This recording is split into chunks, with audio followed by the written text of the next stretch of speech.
Hello, hello, hello mga kababayan. Magluto tayo ngayon ng roast milk fish. Ganun ba yan? Ngayon, linisin natin ang ating bangos at hiwain natin dito sa may likod niya para hindi siya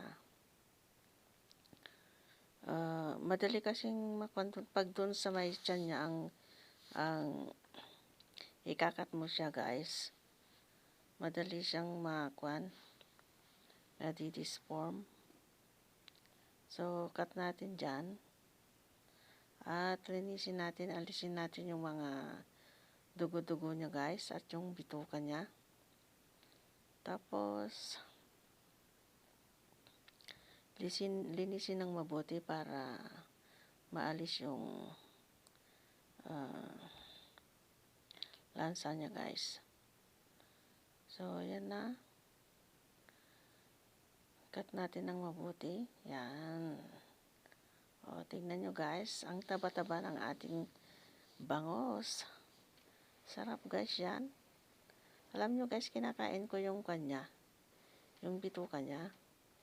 Inaalis ko lang yung yung abdo niya kasi mapait. Tapos, ni-steam ko lang siya, guys. Then, nilalagyan ko ng soy sauce. Kinakain ko yan, guys. Masarap eh. Yan. So, linisin na natin, guys. Alisin natin ang kanyang dugo-dugo. Linisin mabuti. Masarap ito, guys. Yummy, yummy. At ito ang ating panghapunan. Ito yung pala yung tanghalian namin kanina, guys. Pero, na-late kaming kumain. Kaya parang panghapunan namin kanina. So, yan na nga, guys. Binabras natin para maalis yung dugo-dugo.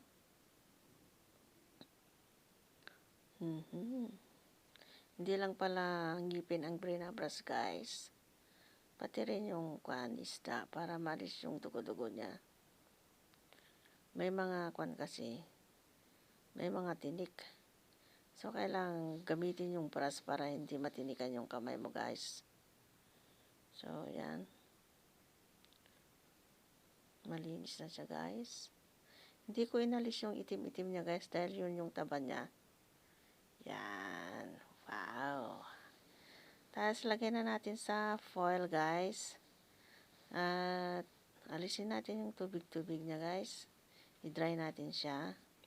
And then, nag-gayat kami ng kamatis, may bawang, may paminta, luya, sibuyas, at patis. Yun nilagay namin, guys.